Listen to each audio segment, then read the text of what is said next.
냠제 전부도 유미종 또는 전부가 자다 다그러 다른 전도 실문도 또만 제자라기 숑살. To liberate sentient beings, please generate the supreme bodhicitta before we start today's teaching.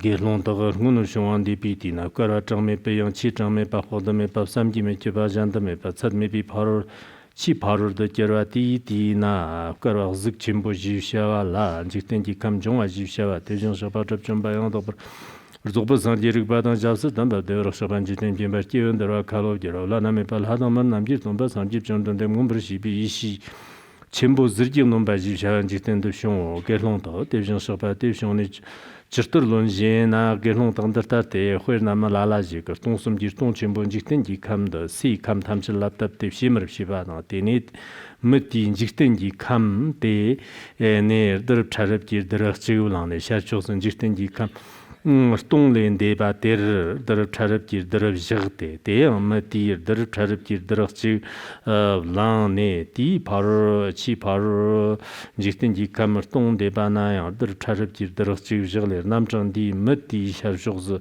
si kam te tamchida jig na gelong da jirnyam da sem jikten ji kam te da kam ta da ma jang stobr ni sam te da ka so ra chom dan de ter ngom to so de ro sha ba ter ngom to so chom dan de ji ka tsar gelong da gang da der char jig ba da gang da ma jig bi jikten ji kam te nam ba si ba gam si ba chimbo la jik Rangji stobr ni je chom dan de te jong sha ba ngom br shi bi yi shi ji zir ji non ba yong se de ba ne ka ra shi chog chu ya tong chi ni lom bi ka ra na rangji tsir ji tar stobr ma ni de ge long da de jong sha ba de yong sem nyang len de ba na te zam de yin rang wa te ter sam ji me chep cha te tar tar ji chat me de nge de jong sha bi sim thong to ji ge be kha sang ngama te rang yong sem nyang len de ba nyang len de ba jen de zhan no de ne de jong sha ba di ci zi ja bi ka sa ro do ji zi zhan ban de bi ka ra ma gang ce de chen kan ni nam ji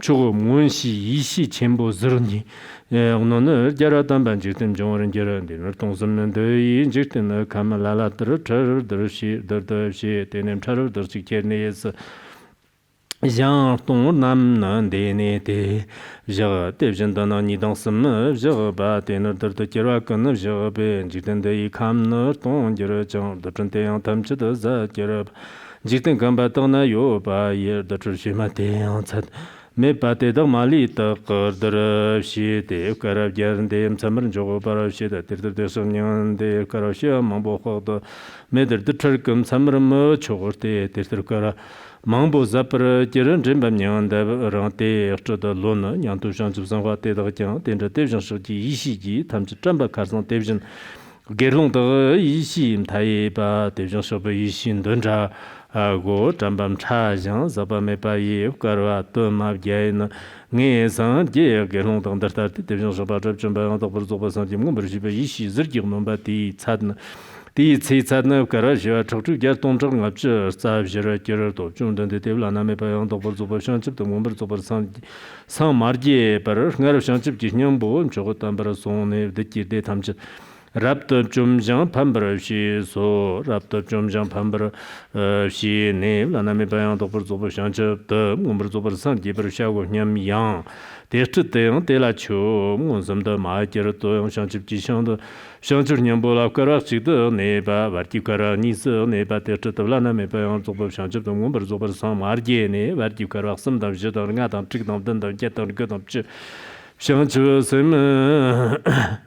Ye shang zhi shang ji zhong de de zheng shang bo ni mo ji mo zhong ge zhi ba le war de ma lang war de ge zhang sem mo yo war li meng ge jiang mo men ge war de men ge war de jiang de zhe de yang de chu de de mon de ma ji ne ge long da sam zhi zang sam be har nam ji zhong de shang zhi nyang bo chou dan ban dong me zhong de de la zhong de la gang de gang la de ge de la na me ba yang de bu zu bu shang zhi de mo mer zu bu san ge ba de san ge chi chen bu huang de chi jia de huang de huo zi de nga jia xian ma de zhong de la shang zhi ji nyang bu de ge ma ta ge de ne cang li ji la de ge shang zhi nyang bu lang gu huo zi de zhi chen zhi de me de ge qian mo mer pa bo war nang la yang Lone nambe meto kandagar nyansa tetaga serto terter meto ka char tetaga rapta papte chundan de shanchib ji nyambo landik pa tela yin ma chapar rapta papte chundan de tela varjiv karwa pchi changwaram ngombra papto terter meto ka chara pa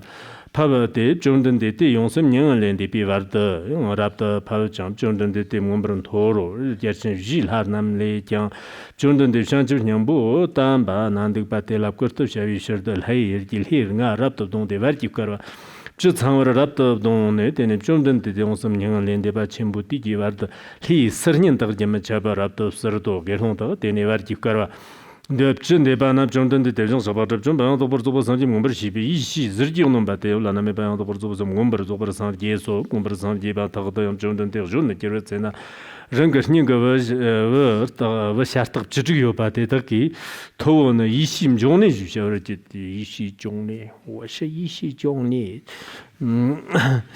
Gerlong de kandartar jaar jon chig bote de rere la yang tsun me jene na tsu trawa da gawran ja wa tanan de ba na ba tama yo ba de gerlong de la jaar jon gerwa chig bote de jon de de ba jon ba do bor do sanji ngomber sibi nishi jimbo zir jong ba de la na me ba do bor do ngomber do bor sanji ba regne zemor shawa gawra gerwa na mon bote de pande 마당 마마다가 대비전의 용수 고라 좀 던더다르네 코르리 게르 자르보 박빔 존 망보던 자르보 룸보던 쪽쪽 시와 쪽쪽 자동 망보 용수 고라 좀 던더다르데 존던데 되면서 바접 좀 바운도 버도 버선지 몸브르시비 이시 zirji 오는 바 샹주년 봄쪽단 발란득 바테 갈라버데르 동오 존던데 데랍 거토 샤와던 점버러 샤와던 르무르 샤와던 초바던 제바던 소리 셔더 데르 동아테 Jondande ti jalam go jamjate jondande la koraksam shine tharmo jarte jondande shan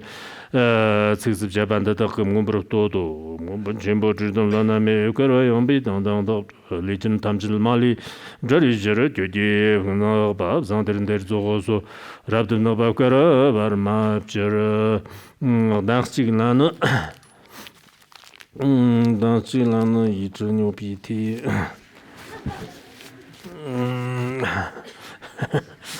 Vada kara mambu joyo be jana mayo devjan sama jodo jodo jevaran jerjan shanda ne tabar mayo jerjan mangara de kyola na ya mamga la kyona rabda zaba kyola rabja zaba meba ne gavadana deva gavadana noba mebar shanjim chodo ni derda vena dagja namji ke mongwan sankir dagja gever ger gergende yim gumir dingar la mujon deva tedo nambar nyamar dingaram taranam chimar nam sara ve tarwa shirnap sonji merki do yanrangda nang ansong perwer jeda hayirda lid yongni nyambi cho denar jari jana yongma chagan jikden gandog tamig mannaga ko zagme tamba jevi kompangda jikden rigba choji 당니 배 덕적 남란 직든 지서 좀 공부 교larab da kyapsam cho gelong da de 데니 자로존의 대도시 법제주 bornam 집중된 데 대비정 석바도 좀 방도 버도 선지 문버 시베 이시 젠보즈 게노 바데라 처단 다위 츠즈 자반다 덕 문버도 네키오 몬볼라 판바다 키오 몬볼라 데 제직된 라특제와 단하담마다 기호 파르모치 돈당 판바다 데빌라드 존든데라 추샤도 소르 데르샤바 추샤도 소르지 존든데지 추준 콜로코라 소랍다르테 디제직습 자반도 소르도 소놈게 임산전은 추샤도 소르 남브런지 밤소메다 장종지 이시담바 켜브름 파거니 바 하담 집안 지기때는 남라토는 더저 남던 셈치는 더다가 진입상 좀 조금 더 다가자가다 셈전 남기 장 도tom여러 대셔 이시 단도 대여서비 이시 단도 서로 주바도는 이시 근경 kenna 삼바도는 군 기소놈다 조적견지 모바 남켄바 라메든 콜로 담바 쿠르도 솔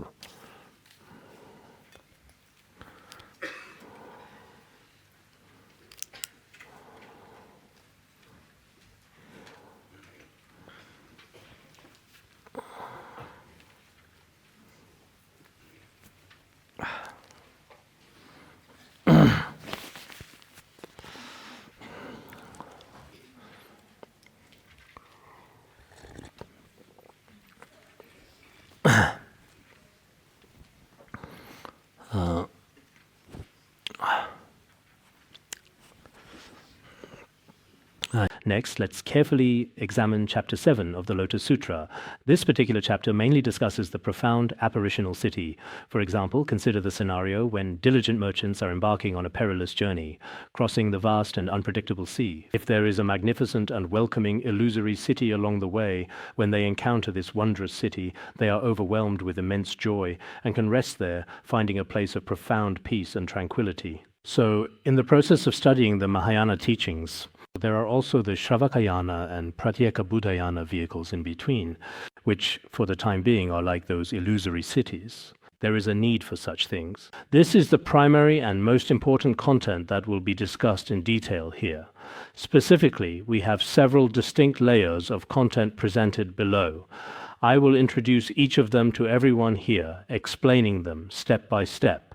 As I just mentioned, everyone should now truly feel a sense of joy and excitement because you have encountered the Mahayana Buddhist teachings, especially within this precious lifetime. To be able to hear a sutra as profoundly meritorious as the Lotus Sutra, for all of us to be able to listen to and receive it, this truly is. If you don't believe in karma and cause and effect, then that's another matter. There's nothing more to say.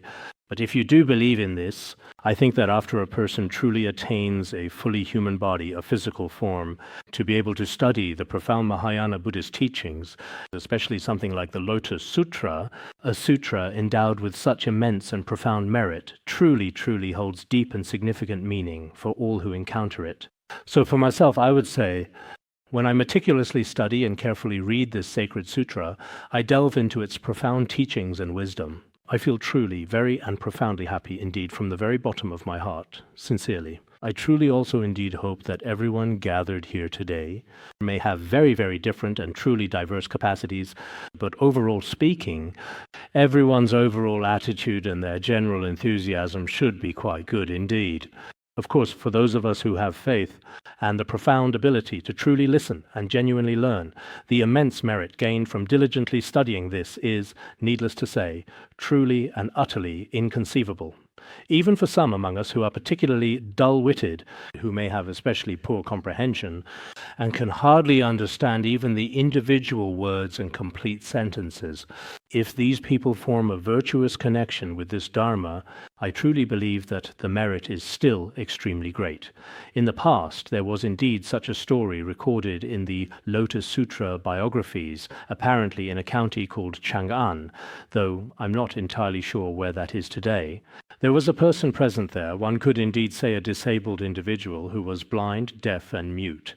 This blind person, who was entirely unable to hear with their ears and completely incapable of seeing with their eyes, possessed faculties that were profoundly incomplete and severely diminished. An extremely dull-witted and profoundly aged individual such as this, whose mental capabilities were significantly impaired, was tenderly led by the hand by her very young great-great-grandchild, a small and innocent child, guiding her gently along her path. As we would say in today's terms, a truly pitiable elderly person. Such a person was brought to, I'm not entirely sure whether she went of her own free will or for some other compelling reason, to a nearby sacred temple. It just so happened that a Dharma master was giving a lecture on the Lotus Sutra there at that time. She probably couldn't hear or see anything at all, but she knew, however, that there was a Buddhist ceremony taking place there. So she put her palms together in a gesture of prayer. Perhaps the child gave her some specific instructions. Sometimes people with certain disabilities, like the remarkable Helen Keller, are actually quite intelligent. It seems that if you look online nowadays, some people with disabilities, some who lack one or more senses, are even more capable than those of us with all 6 senses intact.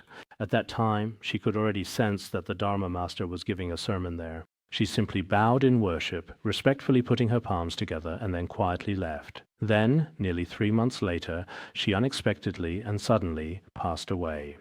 A few sorrowful days later, her family began to prepare to respectfully bury her.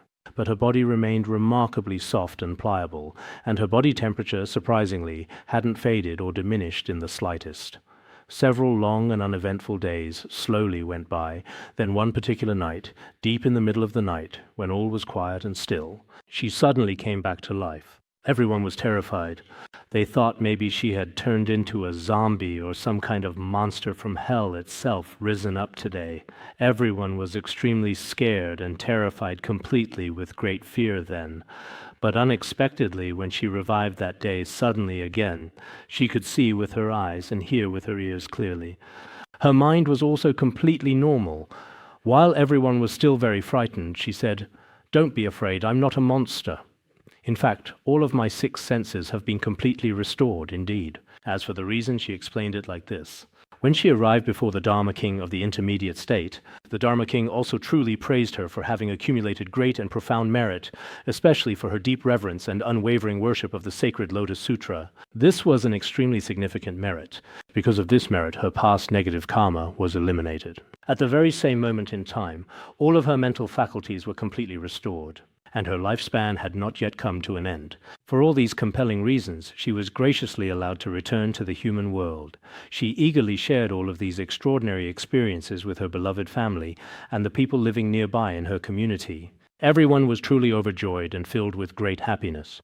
From that moment onward, all the people, without exception, also began to reverently worship and sincerely pay homage to the sacred Lotus Sutra. Therefore, from this significant case, we can clearly see that these are not stories made up by people today. Sometimes when people nowadays tell stories, they may have various motives, such as these. But this is recorded very clearly in highly reliable historical sources. It is stated very clearly. Therefore, we should also deeply reflect on this important matter. First and foremost, I sincerely hope that whether you are a layperson or a monastic, when the opportune conditions arise in the future, you will also diligently pass on the profound teachings of the Lotus Sutra. Once you have received the transmission, you should, when the truly suitable conditions are present. I now see that in many temples in the Han region, including many Dharma teachers from our institute who serve as abbots there, it is also fine to be an abbot. Some are offering lamps, some individuals offer lamps, and their entire bodies are completely covered in the rich smell of butter oil. This is also very good in its own way. But it is best to give teachings and expound the Dharma. The Lotus Sutra is also highly valued in the Han region, I believe. If you give a teaching and if you are not very skilled at it, as long as the transmission is not interrupted for everyone, for example, you could teach the Diamond Sutra one year and the Lotus Sutra the following year. This is profoundly necessary and of great importance for our spiritual practice and development. For our esteemed Dharma teachers in the temples, of course, offering lamps is also perfectly acceptable and a beautiful gesture, and smoke offerings are also considered very good and beneficial practices. There are many merits in the smoke offering practice of Mipham Rinpoche, but still, giving teachings and expounding the Dharma is the best. So in the future, I hope that the Dharma teachers, if you are in a monastery, and there are profound teachings on the Lotus Sutra being given right here, if there is an elderly person or a person with a disability and you see that they truly make such an effort or gesture, the merit is indeed so very great, all the more so, especially for some young people. Perhaps some individuals, upon truly and deeply hearing a single profound verse, or they genuinely witness this kind of impactful scene from you, even if it's just attending one comprehensive class, when we meticulously give lectures every single day. Some are newcomers, some are regular attendees. I allow them all to join. Sometimes their hair is a bright, vibrant red, and some even have a few striking green strands mixed in with the fiery red. Some people wear big, noticeable earrings. Some wear very tiny, delicate earrings. Some have many, many different kinds of earrings all over their ears, up and down. There are different people with different decorations, but all of these are important. Of course they're important. What's even more important is that different people listen to the Lotus Sutra, even if it's just for one class. I truly believe that the merit derived from this is absolutely inconceivable. What I mainly want to talk about today is that over the past few years, in various different places, I have observed significant developments, Dharma teachers, and quite a few Khenpos and Khenmos spreading teachings benefiting sentient beings. However, those who are truly spreading the Dharma and benefiting beings, or those who are teaching and explaining the scriptures, are actually not that many. This is something we should really pay more attention to. That was my earlier, quite detailed discussion about the significant merits of the Lotus Sutra, a truly profound teaching. Now, let's move on to this particular chapter we're studying. The Buddha told all his bhikshus, his disciples, in the countless boundless kalpas of the past, in inconceivable asamkhya kalpas. In other words, a very, very long time ago, when we were just young children, our parents would usually tell us captivating stories like this. Once upon a time, a long, long time ago, I'm not sure if people in China do it this way, but when we tell stories, we often say a long, long time ago, once upon a time, a very, very long time ago. In our Tibetan language, we say na na na. Na means in ancient times. When children tell stories, they often add a lot of na-na-nas, which is like saying a long, long time ago. So this phrase means countless kalpas, a very, very long time ago. A very, very long time ago, there was a Buddha named the Tathagata Great Penetrating Wisdom Victory. The Tathagata Great Penetrating Wisdom Victory possessed the 10 epithets of a Tathagata: worthy offerings, perfectly enlightened, accomplished in conduct, well gone, knower of the world, unsurpassed, tamer, teacher, Buddha, world honored. These are the titles we often recite.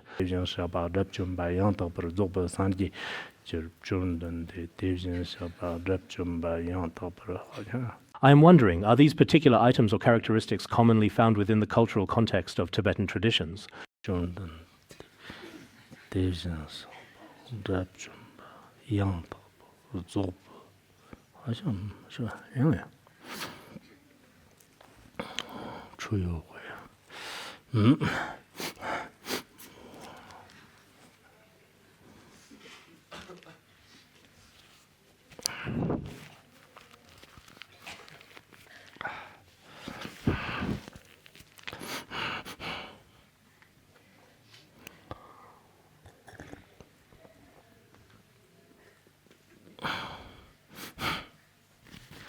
And yes, there is such a Buddha called the Tathagata Great Penetrating Wisdom Victory. Everyone should remember this name because this Buddha is very important. In this chapter, we mainly talk about some of his stories. So, a long time ago, there was such a Tathagata.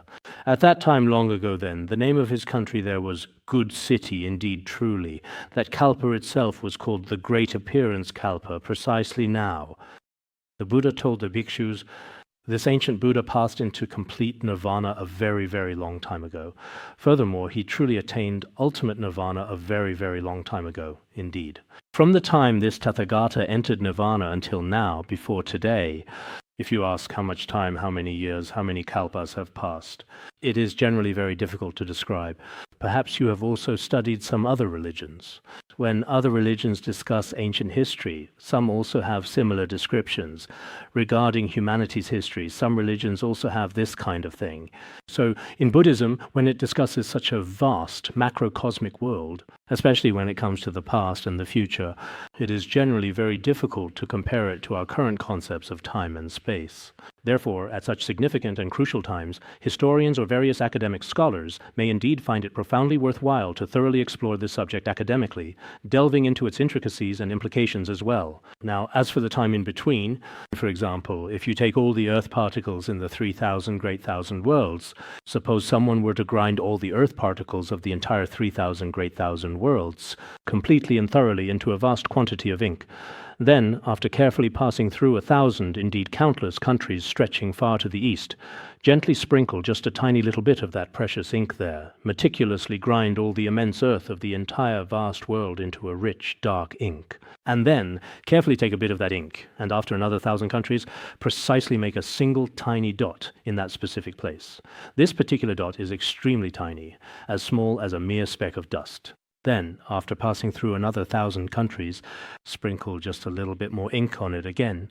And if you keep repeating this process, eventually because just now, all the earth in the great thousand worlds has been turned into ink. In the end, as we continue eastward like this, making one dot after another, for example, if we originally had 3 pounds of something and turned it all into ink, eventually all 3 pounds would be used up, and our entire world would have been absolutely and completely turned into ink. And as we go eastward, dot by dot like this, after repeating this process, all of the land would eventually be completely gone. Then the Buddha said to the assembled monks, "What do you think, if you were to meticulously calculate and precisely measure the vast and diverse lands of the entire world in this particular and comprehensive way, if there were some highly skilled mathematicians, or perhaps some dedicated and brilliant disciples of mathematicians, who undertook this monumental task? As it says in the ancient Tibetan text, distinguished mathematicians and truly great mathematicians, would they be able to accurately know the total number? Would they be able to precisely calculate its ultimate limits? At that particular time, the entire assembly, specifically the revered monks, replied, "It is impossible, world-honored one, this is extremely difficult."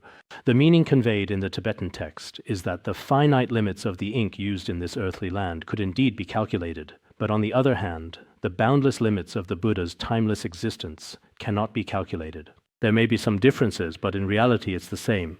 The Buddha said to the venerable monks, all the vast lands that these ancient people passed through, whether they had distinct ink marks or not, as was mentioned earlier, are all completely ground into very fine dust. Each speck of dust is counted as one kalpa. So, let's all take a moment to truly think about this. Just now, in the vast eastern direction, there are indeed countless tiny specks of dust scattered across those expansive lands. If each speck of dust is considered a kalpa, this is probably beyond our ability to comprehend. In the Tibetan text, it states this can be estimated, but as for the time from the Buddha's arrival until today, it cannot be calculated. So, the number of kalpas since the Buddha's passing until now is immeasurable, countless, hundreds of thousands of millions of asamkhya kalpas. Therefore, ordinary people in the world cannot estimate it. But the Buddha said, the power of my Tathagata's wisdom and insight can remember events from such distant kalpas long ago with perfect clarity and precision always, just as clearly as today's time right now here. The Tibetan text even says clearly, like yesterday or today, events from yesterday or today. So indeed the wisdom of the Tathagata cannot be compared to that of the Śrāvakas or Pratyekabuddhas. What is the profound and all-encompassing nature of the Tathagata's boundless wisdom? Even events from such unimaginably distant kalpas, countless eons of time that have long since passed, no matter how vast and immense the span in between, are perfectly clear to him. The Tathagata perceives them just like the time of yesterday, or just like today's time. As stated in the Avatamsaka Sutra, an immeasurable kalpa is but a single thought. A single thought is an immeasurable kalpa. Even scientists believe that this space and time, all time and space, to some extent, are illusory and are merely human illusions. Didn't Einstein also say something like this? So when it comes to these immeasurable kalpas, to us, these immeasurable kalpas seem incredibly long ago. But what exactly can they become? They can become just like a single thought, a fleeting moment. And a single thought, in a certain profound sense, can also extend to an immeasurable, truly vast number of kalpas. Therefore, we can also put it this way. For the Tathagata, it's not just that he can completely and fully perceive the essential nature of all things and phenomena in the present moment, but also from the past or even the future. Everything that has truly happened during all of those particular times is all perfectly clear to him. As explicitly stated in the profound Mahavaipulya Mahasamgata Sutra, the Tathagata recalls countless lifetimes, whether his own personal experiences or those of others, and all their good and evil deeds, both great and small. Indeed, the Tathagata can recall events from countless kalpas spanning immense periods of time, whether they are his own or others. All of the good and all of the evil deeds, he can truly understand them completely and thoroughly. He clearly perceives all events across countless kalpas throughout time itself with perfect wisdom, just as one sees an amra fruit in the palm of their hand right now before them. He can see all matters from countless kalpas with absolute clarity and precision always today. As for these matters here today, they are just like an amra fruit in the palm of his hand completely. When it comes to an amra fruit in the palm, it is extremely clear and can be seen at a glance. So when we talk about karma and its consequences, as ordinary people, we can't even recall recent events, let alone those from the past. We are unaware of things that happened even in a short span of time. But the Tathagata can very clearly remember countless kalpas into the deep distant past and all the good and evil deeds done by himself and others. He can see them all clearly. This is the Tathagata's all-encompassing wisdom, which allows him to completely perceive everything that has happened in all the countless kalpas of the past. And these particular things are certainly not vague, not just general or broad, but rather quite specific and clearly defined, but are extremely clear. Just like the amra fruit in the palm of one's hand, it is clearly visible. The letter to a friend also uses this fruit as a metaphor, doesn't it? So we should understand that the Tathagata, as mentioned here, possesses wisdom that reaches back to such distant times in the past. Of course, for those who lack faith, or for those who hold wrong views, they may have various doubts about this. This is possible, but in reality, the wisdom of the Tathagata truly is as described. If you don't believe it, we can carefully read through the sacred Buddhist scripture, the Tripitaka, and as you go through the profound and intricate contents of this vast collection, you will be able to understand very clearly with great precision and insight. Later, the Blessed One presented the content mentioned above in the form of poetic verses. I can vividly recall significant events from the distant past, specifically countless boundless kalpas ago, with remarkable clarity. At that time there was a Buddha, the honored one, with 2 feet. His name was the Tathagata, great penetrating wisdom victory. What was the significant difference in time between him and the present moment? It is like a person, relying on his strength, grinds all the earth and dust of the 3,000 great thousand worlds into powder, and turns it all into ink carefully today.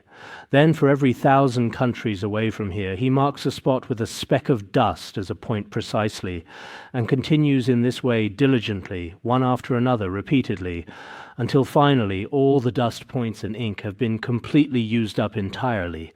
And within this vast land here today, those that have already been marked clearly and those that have not yet been marked at all of these are carefully ground into fine dust particles completely. If each speck of dust is counted as one kalpa, then such a number of kalpas is truly inconceivable. From the Buddha's parinirvana until this moment, it has indeed been countless boundless kalpas. Therefore, in this regard, the Tathagata's wisdom is unobstructed.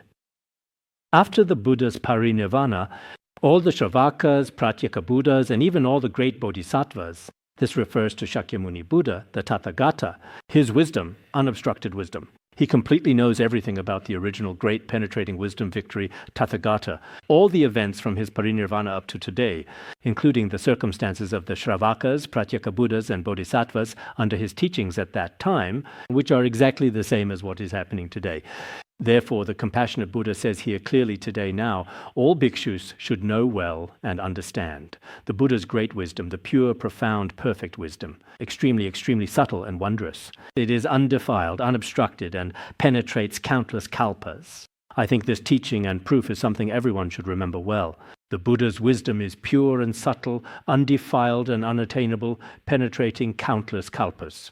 Because the Buddha's wisdom is truly extremely subtle and wondrous, the wisdom of us ordinary people, and even that of Śrāvakas and Pratyekabuddhas, cannot be compared to it at all. The Avatamsaka Sutra says, through countless kalpas of arduous practice, single-mindedly seeking the Buddha path, one attains unobstructed wisdom. After enduring ascetic practice for 3 asamkhya kalpas, single-mindedly seeking the path to Buddhahood, one finally attains this unobstructed wisdom. Right now our wisdom is obstructed, whether it's just memorization or anything else, or something like that. It seems that in the end our wisdom just can't open up. We can't even continue our analysis. But the Buddha's truly unobstructed wisdom, I suppose we can certainly and indeed put it quite this way, whether it's our current macroscopic world or the microscopic world, or even everything that has happened in the past or will happen in the future, when we try to describe it in words, the Buddha has already come to this world. So all of his divine manifestations can be completely and fully understood by those individuals with true wisdom. What exactly is the Buddha's unobstructed wisdom like? Therefore, we often recall ourselves that Buddha's wisdom is pure, subtle, flawless, unattached, and comprehends countless kalpas. Let alone fully comprehending the profound and countless kalpas, even after just a mere few months of intense study, we are all diligently and desperately taking extensive notes, striving to grasp every single detail. And then after a few more months or years, when we look at them again, it seems like we've truly forgotten a lot of things. But we sincerely hope that everyone should strive toward the profound wisdom of the Buddha, the enlightened wisdom of the Bodhisattvas, and make efforts in this regard. In this way, we will truly be like the great masters of the past, indeed, whose profound wisdom would naturally and effortlessly manifest itself. This encompasses the remarkable intelligence and extensive memory of many of our esteemed teachers. In this particular respect, we unequivocally know that wisdom is continuously accumulated and profoundly deepened over time. And one day, we will truly be able to manifest this profound, unobstructed wisdom. So here, as the Buddha mentioned earlier, the significant difference in time between the Tathagata and the Buddha has already been clearly explained. At the same time, it was also explicitly mentioned that the Tathagata possesses such truly unobstructed wisdom. The Buddha told the bhikshus that the Tathagata, great penetrating wisdom victory, had a remarkably long lifespan of 540 trillion nayutas of kalpas. Compared to the present time, it is indeed vastly, vastly different. At that time, he began his practice under the Bodhi tree. He was preparing to realize enlightenment right there, seated at the place of practice, having already defeated the demon armies. This means he was about to attain realization and had overcome the demon armies. Very soon, he would be on the verge of attaining Anuttara Samyak Sambodhi. Because under the sacred Bodhi tree there, he victoriously defeated all the vast hosts of demons completely then. He was about to attain supreme, perfect Anuttara Samyak Sambodhi very soon, indeed finally, although all his previous accumulations of merit and wisdom had already been perfected. But the Dharma, the Buddha's direct realization of enlightenment, had not yet truly manifested. A state such as profound stillness, free from conceptual play, the unconditioned Dharma, had not yet appeared. So this Buddha, every Buddha's situation is different. During this entire period, he still needed a very considerable amount of time indeed. After having defeated the demon armies, he remained in meditation there for a very long time. The length of his meditation was as long as a small kalpa, or even longer. In the Tibetan text, it says 1, 2, 3, up to 10 small kalpas.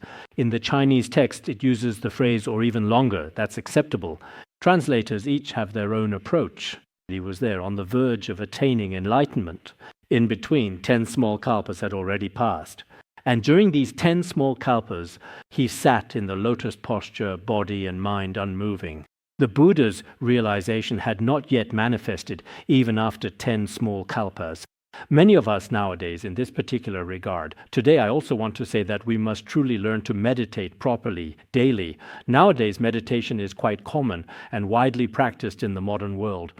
There are many diverse forms of meditation in both Eastern and Western cultures today, but most of them have little to do with liberation. Discriminating thoughts are especially very strong. People meditate mainly to calm these discriminating thoughts. Of course, this is also very good. But what's even more important is that as practitioners, I sincerely hope everyone should, including when we previously taught you the words of my perfect teacher, we took the 3 bases and 3 virtues, the rarity of human birth, the impermanence of life, and the sufferings of samsara, and asked everyone to practice each for 10 minutes or 5 minutes, but starting from this current year, including all of the dedicated practitioners in each and every class at our esteemed institute, I sincerely hope, for example, that you can truly meditate for at least half an hour or even a full hour. You should also diligently learn to meditate completely on your own. And as for our group practice, each class, including the various small groups within our association, if your schedules truly allow, I sincerely hope that everyone can sit down and meditate together. This is indeed a new and important requirement for this particular year. So how exactly do we practice together? For example, if our class has 20 people, all 20 people can practice together, contemplating the impermanence of life, contemplating the rarity of human birth, contemplating the true nature of the mind, and so on. In this way, at first your mind will be very distracted and full of discursive thoughts, but gradually you will get used to it. At the beginning, your body might not be able to sit in the lotus position. It's exhausting and painful. Your mind will also be filled with constant wandering thoughts. There's nothing you can do about it at first. But after a long period of time, it won't be a problem anymore. So, starting from this current year, we will now require all the Dharma teachers, Khenpos and Khenmos of each and every class. Why do we do this? Because just talking about theory isn't enough. So sometimes, if you don't actually practice the Dharma, it feels like there's no real response in your heart at all. For example, today I might give an excellent lecture on Madhyamaka. I also give excellent lectures on Buddhist logic. I teach the words of my perfect teacher, and I've already taught it 10 times, 5 times, 6 times. I can recite the words of my perfect teacher from memory without any problem. I can also recite the Bodhicaryavatara. But if I haven't practiced, I've lectured words of my perfect teacher countless times. When impermanence actually arises before me, I've never thought about it at all. Why am I like this? If someone treats me in this particular manner, I just want to completely eliminate them. If that is indeed the unfortunate case, it clearly shows that in our current practice and methodology, if we don't habitually practice the important content of each session regularly, daily, consistently, then pure theory really is just empty, meaningless theory alone, unfortunately, today. It's very hard for theoretical things to truly integrate into my mind stream. This is also a very significant and pressing problem. So from this point forward, of course, in various regions like Thailand and Myanmar, we must consider the implications. The Theravada Buddhism has some awareness practices. These are all relatively simple. I've also learned some of them, but they're especially simple. For example, right now I'm eating. Your awareness must be there. Your mind should know that you are eating right now.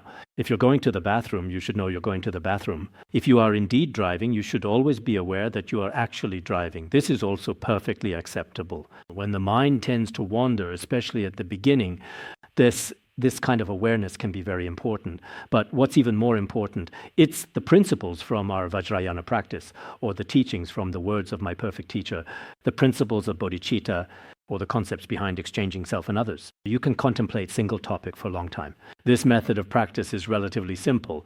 Practice analytical meditation. Ask, why practice exchanging self and others? Put yourself in others' shoes and think about what you should do in such situations. Or you can imagine yourself as a being in hell and consider what it's like to suffer there. This is the analytical meditation taught by Mipham Rinpoche. As for resting meditation, many monks nowadays are especially fond of it.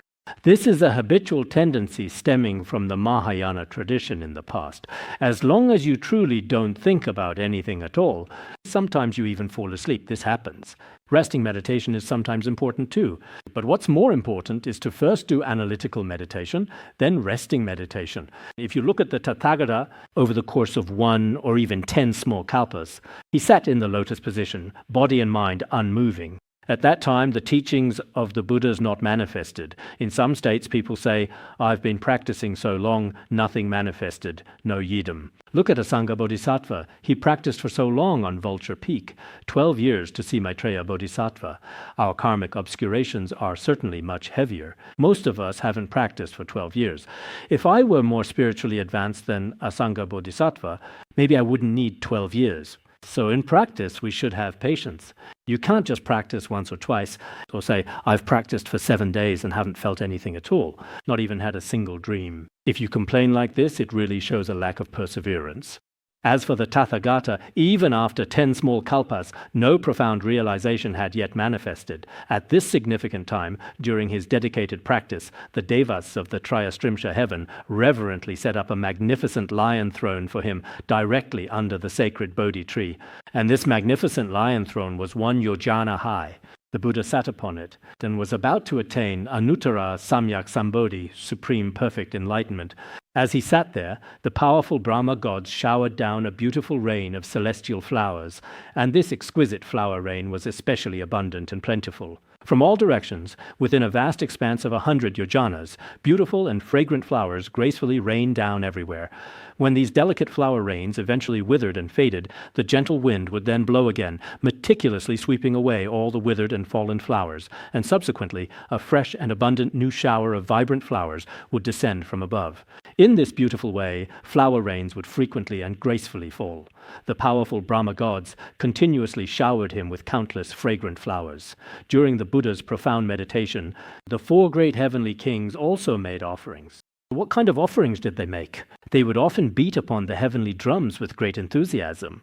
While meditating, if there were flower rains and drum beats nearby, if they also played some musical instruments, I truly do not know. If it were us, perhaps it would be a little bit more engaging. Hearing some pleasant music, with so many numerous offerings, we might not be able to truly remain settled. But we are probably not the same as the Buddha was in his causal stage. If, while we are peacefully meditating, magnificent celestial beings were to suddenly appear and start rhythmically beating their glorious heavenly drums nearby, perhaps some of us would instinctively think, I am indeed meditating. And then, with a slight internal sigh, please don't play this distracting music for me. And if other celestial divine beings came down and played all kinds of beautiful heavenly instruments harmoniously together, just like the precious flower offerings earlier actually, offering flowers, as clearly stated in the sacred ancient Buddhist scriptures today, brings the greatest merit, being dignified and beautiful for lifetimes to come. This includes offering flowers in front of Buddha statues or stupas. Many people in our Dharma hall especially want to make things look dignified and beautiful, so that day they brought a lot of fresh flowers. Maybe their intention was there was still a purpose behind it, to look good in the future. Frequently, making flower offerings in front of Buddha statues and stupas also brings great merit and blessings, truly, indeed. As for the other celestial divine beings, as mentioned earlier today, they offered beautiful heavenly music continuously for 10 small kalpas respectfully, continuing until the Buddha entered parinirvana. Then the Buddha told the bhikshus that this Tathagata, great penetrating wisdom victory, actually after 10 small kalpas had passed, only then did the Dharma manifest and his state of enlightenment appear. Therefore, in our process of practice, everyone should understand that these 10 small kalpas are indeed, according to our way of speaking, extremely, extremely long. So we can see that Buddhists sometimes indeed truly have remarkable patience. How is it that all Buddhas and Bodhisattvas often speak of 3 asamkhya kalpas and countless kalpas? Yet in our own practice, after just a few short years, perhaps 10 years or even just 5 years, we often feel that we simply cannot persevere. This, unfortunately, is a common shortcoming of many modern Buddhists. In the very end, they ultimately attained perfect Bodhi, and they truly achieved Anuttara Samyak Sambodhi. This profoundly describes the exalted state of the Tathagata. So after this, Tathagata had fully attained Buddhahood. Before he became a monk formally, he had 16 young princes then. The eldest prince among them all was named Jiji, accumulation of wisdom, which in Tibetan language seems to be Jiwan, the source of profound wisdom, Yeshe Jungme clearly. Jiji, meaning the accumulation of wisdom, is also perfectly acceptable here. As for these 16 beloved sons from before, each and every one of them possessed various precious treasures and abundant resources. When they heard the truly wonderful news that their esteemed father had finally attained Anuttara Samyak Sambodhi, they immediately let go of all the cherished treasures they held so dear and valued so greatly. Perhaps these treasures were like the cars and houses we have today. Each of them possessed their own unique and specialized possessions, along with valuable resources. They made the profound decision to relinquish all of these and went to the Buddha. At that very moment, they also brought along their beloved mother and their respected aunt. These devoted women also accompanied them to see them off. The venerable grandfather of these children, whom we have just mentioned, was a powerful wheel-turning king. At that significant time, he also had well over 100 loyal ministers. There were also countless other people, numbering in the billions and trillions. They all gathered around the Buddha's place of enlightenment and came there. They all drew near to the one Tathagata great penetrating wisdom victory. They all paid respect, made offerings, honored and praised him. They had already arrived before the Buddha. Everyone paid homage to him, bowed, and circumambulated the revered Buddha. After this, with single-mindedness and palms joined, they gazed upon the world-honored one. From here on now, it is entirely all in the form of written verses. The following presentation is solely and specifically led by the 16 princes. They have indeed truly come here to glorify the Buddha. Mainly, they often speak in high praise of his many admirable virtues and excellent qualities. And also, we humbly request the Buddha to graciously accept them. That is indeed the general idea, and I believe it accurately reflects the overall concept we are discussing. That's how I feel about it. In our Chinese text, it's not particularly difficult to understand, but if no one explains it, if no one studies it, we might not understand this case and its process, not right away. So we are actually quite fortunate indeed to have our own wisdom and to be able to fully understand the entire profound journey and remarkable story of the Buddha. Everyone can easily understand it. I think among some of our audience, basically everyone can be said to that after the whole process being explained. One should have a very clear understanding of what this is all about. So in our lifetime, I think I've just mentioned this before, I myself also truly feel that sometimes reading it once in Tibetan isn't enough, so I check the Chinese version. Even then, the story's plot can still be hard to grasp. Buddhist scriptures aren't particularly easy to understand to begin with. So, for all of us to come together and understand this process is also very meaningful. At that time, they used verses to express it. Before the Buddha appeared, all these princes and the Buddha's aunt, along with all their entire attendants, came to the scene present. After arriving, they praised the Buddha, saying, "World-honored one of great power, for the sake of liberating sentient beings, after diligently accumulating immense merit and practicing for countless eons, you were finally able to successfully attain complete Buddhahood." The Sutra of Contemplation on the Mind Ground says, if the Buddha and Bodhisattvas do not appear, sentient beings in the world will have no guide. If the enlightened Buddha and the compassionate Bodhisattvas do not manifest themselves, then all the sentient beings residing in this world, utterly without a spiritual guide, are truly and profoundly pitiable in their existence. Therefore, the Buddha attaining enlightenment is also a blessing for all sentient beings. Some people say that the President of the United States is connected to the blessings of the American people, and perhaps that is true. But for sentient beings, whether or not the Buddha appears in the world, or whether sentient beings encounter a virtuous teacher, this is indeed closely related to the blessings of sentient beings. You could say it that way. I myself feel that I must have some blessings.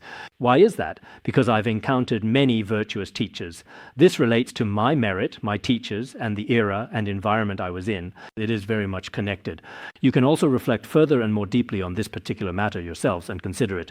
In this world we live in, you could say it is boundless and limitless. Sentient beings are also countless and boundless, and the world itself is infinite and without limit.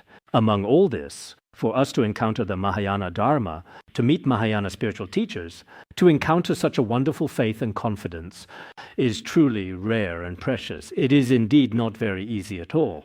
So sometimes His Holiness Jigme Phuntsok also mentions this in some of his truly joyous songs.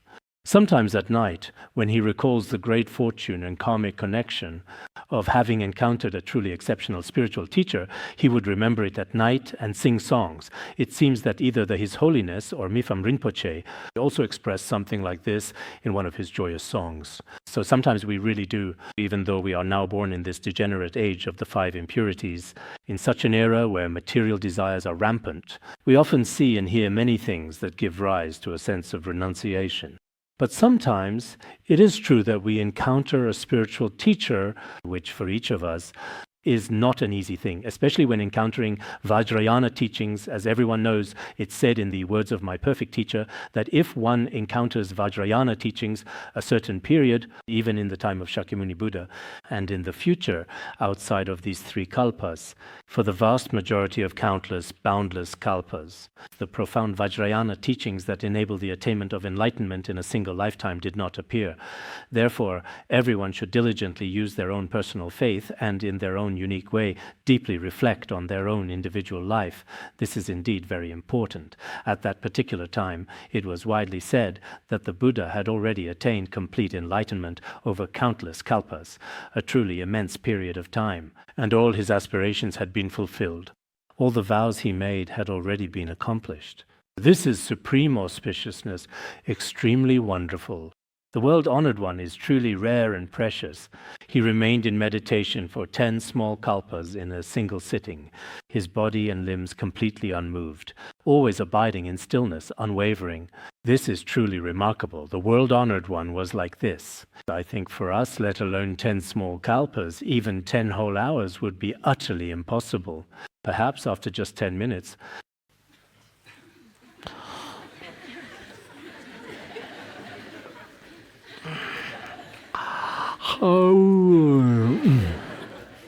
we ordinary people are really quite pitiable. When doing good deeds or meaningful things, whether it's meditation or study and contemplation, many afflictions arise. But if we truly do bad actions or create negative karma in life, it seems no matter how much time passes, it doesn't matter to us. We truly have no real sense of exactly how long it actually lasts at all. So everyone should pay attention to this scriptural evidence as well. The world-honored one is truly rare and exceptional, sitting for 10 small kalpas, his body and all his limbs completely still and utterly unmoving. This is truly magnificent and awe-inspiring. His mind was always remarkably calm and truly at peace, never easily distracted or scattered in any way. At that time, during the Buddha's meditation, his mind was calm and at peace. Calm and at peace means being detached and unperturbed.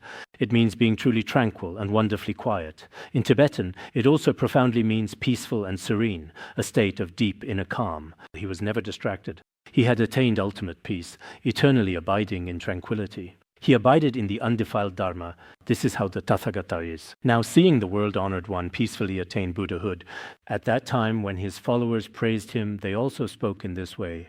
They said, "We have already gained great benefit."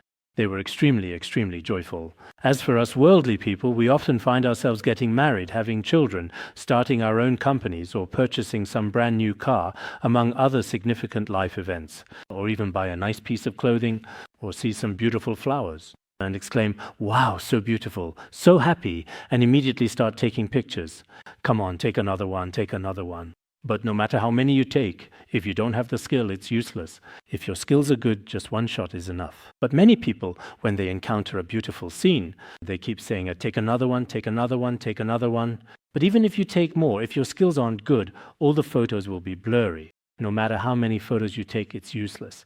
However, when that revered Buddha attained profound enlightenment, it was truly a moment of immense and great joy. Sentient beings are always suffering. Sentient beings are constantly troubled. They are all completely blind, and they are entirely without a guide. And they themselves do not recognize the path to the cessation of suffering. They do not know to seek liberation. This is very difficult, as it is also stated in the Bodhikariyavatara. Although samsara is full of suffering, because of their profound ignorance, people are often completely unaware of this truth themselves. That is precisely why sentient beings continue to endlessly drift in the vast and boundless sea of suffering for a very long time. Alas, how pitiful and worthy of compassion.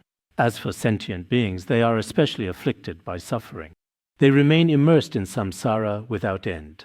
Yet they have no idea just how much suffering they are experiencing. They even feel especially happy. So this scriptural proof is also very apt. Sentient beings are constantly troubled, blind and without a guide, unable to recognize the path to the end of suffering, and do not know to seek liberation. They wander through the long, endless night, constantly increasing the causes for unfortunate rebirths, while diminishing the merits of fortunate rebirths and the blessings of gods and humans. They go from darkness into deeper darkness. They will never even hear the sacred name of the Buddha. Now, the Buddha has already attained the supreme, most peaceful and undefiled path to enlightenment. At that time, the king and his retinue said, "We and the gods are truly and indeed very joyful and have gained a great benefit. So now, in the most profound and respectful way, we humbly bow our heads in deep homage and reverence to the supreme refuge, the ultimate and unsurpassed teacher." Here, with hearts full of devotion, they all began together to sincerely take refuge in and offer heartfelt praise to the enlightened Buddha. At this significant moment, there were precisely 16 royal princes present. They did just as was described above. After praising the Buddha in this way with deep reverence and devotion, it's not enough to just praise and say, "You're great, you're wonderful." That alone is not sufficient. Afterwards, one should respectfully request the turning of the sacred Dharma wheel. Whether it's toward a spiritual teacher or the Tathagata already knows the suffering of sentient beings, but due to dependent origination, if no one requests the turning of the Dharma wheel, he won't say, come, I will teach you the Dharma. He does not act like that. Therefore, making such a request to a spiritual teacher is indeed very important. This particular request is very important. They requested the world-honored one, the Buddha, to turn the Dharma wheel, to begin teaching the Dharma. When requested to turn the Dharma wheel, everyone spoke in unison, saying this: "We request the world-honored one to teach the Dharma." In the Tibetan version, this request appears twice. "May there be much peace and happiness. You should have compassion for pitiable sentient beings among humans and gods. If the Dharma wheel is not turned, we sentient beings are pitiable." It seems mentioned in the Sutra of Contemplation on the Mind. If the Tathagata does not appear in the world today, all sentient beings will inevitably enter the wrong, dangerous path completely, forever deprived of the sacred nectar and drinking deadly poison, long submerged in the sea of suffering with no hope of escape at all. So this crucial point is very important indeed. If the Tathagata does not appear in the world, there is no way to turn the Dharma wheel. If there is no way to turn the Dharma wheel, the fundamental ignorance and afflictions of sentient beings cannot be eliminated. This is extremely, extremely important. Therefore, the Tathagata must truly appear in the world and turn the Dharma wheel. If the Tathagata does not appear in the world, all sentient beings will always continuously enter into the wrong path. Therefore, if we truly and sincerely wish to forever leave this vast and endless sea of suffering, we must wholeheartedly receive the precious nectar of the Buddha's profound and liberating teachings and completely abandon all these deeply poisonous, utterly defiled thoughts of our cyclical samsaric existence, which are truly like a deadly poison. Now, hear with us the next verse. After thoroughly explaining this fundamental principle deeply today, today's lesson will be considered fully complete indeed. World-honored one among all beings in this world, like a truly magnificent great lion, incomparable in his majesty, he is splendidly adorned with a multitude of 100 kinds of profound merit and has attained unsurpassed wisdom. We hope that the Buddha, for the sake of all sentient beings in the world to escape the sea of suffering, will teach the Dharma to us and all these sentient beings. Therefore, generally speaking, whether in front of a revered spiritual teacher or, quite often, even, for example, among dedicated lay practitioners, there are some who actually provide quite good guidance. In such cases here today, we should still let them teach the Dharma with wisdom. Those below them, for the sake of the Dharma itself, in fact, there is nothing wrong at all with us respecting each other deeply. After all, we are all Vajra companions together, all friends in the Dharma always. In this situation, in order to show respect for the Dharma, of course, it is best if we can find a Dharma teacher. But nowadays, throughout the entire world, the actual number of truly ordained people is very small. And even among those who are ordained, most are unable to teach the scriptures or expound the Dharma. So generally, for ordained people to teach the Dharma, there are also certain difficulties. Therefore, among some lay practitioners, it is not simply about seeking personal gain through the Dharma, nor just treating the Dharma as a mere commodity to be traded, or to promote themselves, or to enhance their own prestige. If there are lay practitioners who are not like this and truly have good intentions, it is actually quite necessary to let them provide some guidance and counseling. This is indeed very necessary. It is very necessary. Therefore, it is not only appropriate to request the turning of the Dharma wheel in front of Dharma teachers, but also in each local area, if there are lay practitioners who have studied Buddhism for a long time and have correct views. Of course, some individual lay practitioners should be cautious. Even if what they say sounds pleasant, it's sometimes not the pith instructions of the Guru, nor the lineage of great masters and accomplished teachers, nor the Vajra words of Buddhas and Bodhisattvas. It has nothing to do with them. They just read random books, health preservation and such. It's fine to mention that, but when it comes to truly teaching the Dharma, you cannot bring in all sorts of unrelated ideas unless you're telling a story or case that is appropriate in that context. If it is especially fitting, then that's okay. Other than that, it is not allowed. So when it just comes to requesting the turning of the Dharma wheel, it's not just about requesting the turning of the Dharma wheel in front of the Buddha, Bodhisattvas, or monastic spiritual friends. Even within our very own group, everyone should use their wisdom to observe and see who has certain abilities so that we can spread and study the Dharma together. In this way, it is truly quite meaningful for ourselves indeed.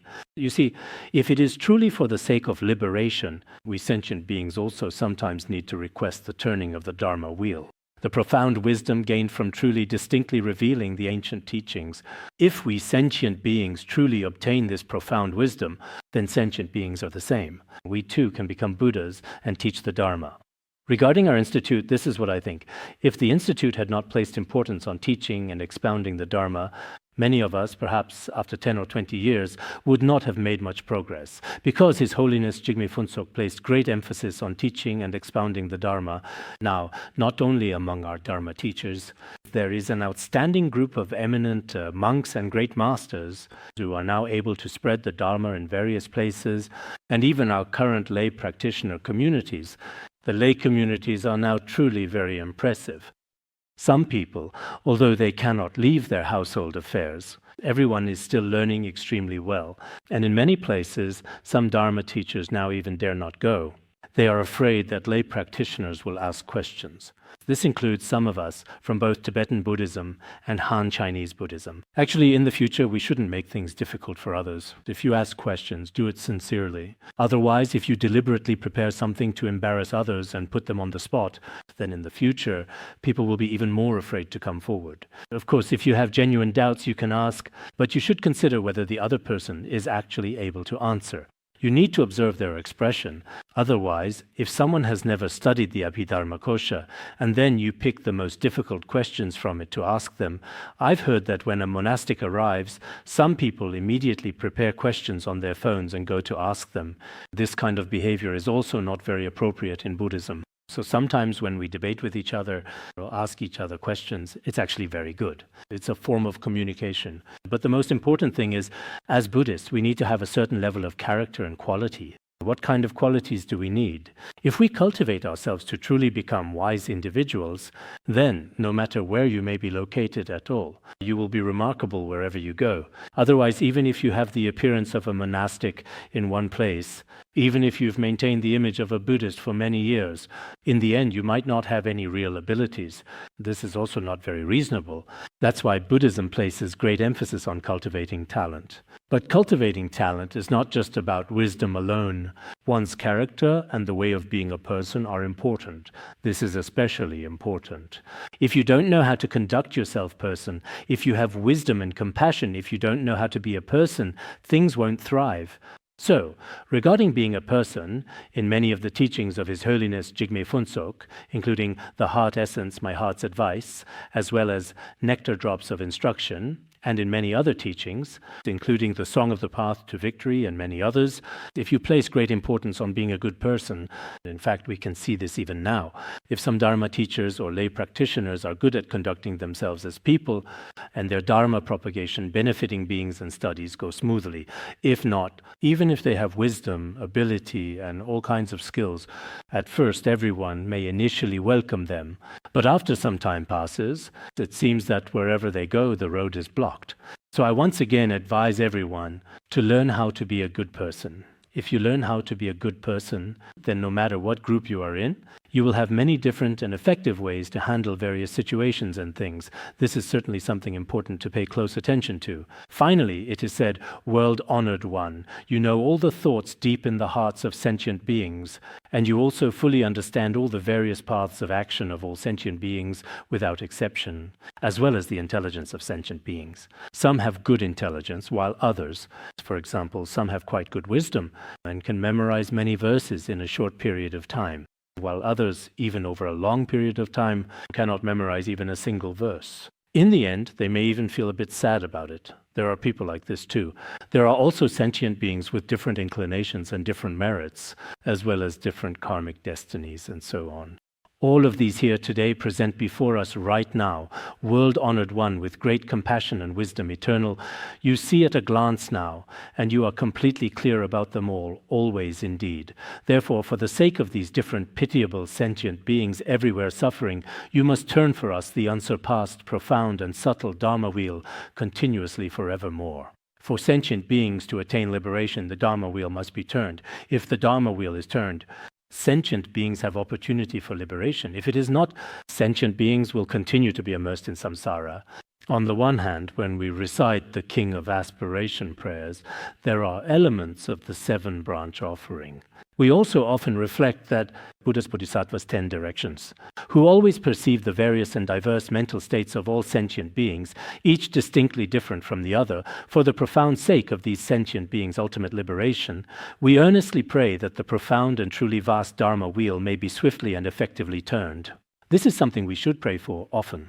Some elderly people in Tibetan area frequently recite the 7-branch offering, especially when they are turning their prayer wheels. Some elderly Tibetans can't even straighten their bodies anymore, yet they continue to recite the 7-branch offering while turning their prayer wheels. In fact, when reciting the 7-branch offering, we are also praying to the noble teachers of the 10 directions to turn the Dharma wheel. We wish for the Tathagatas and Bodhisattvas of the 10 directions to turn the Dharma wheel. If they turn the Dharma wheel, sentient beings have hope for liberation. All right, we'll stop here. Sonam dei tamsa Ibe Dhamma Pashi Kirgana Jirano Chupan Chupun Tsulen Droa Droa Sho Bandharangara Badma Sodargye Bandharangara Badma Sodargye Bandharangara Badma Sodargye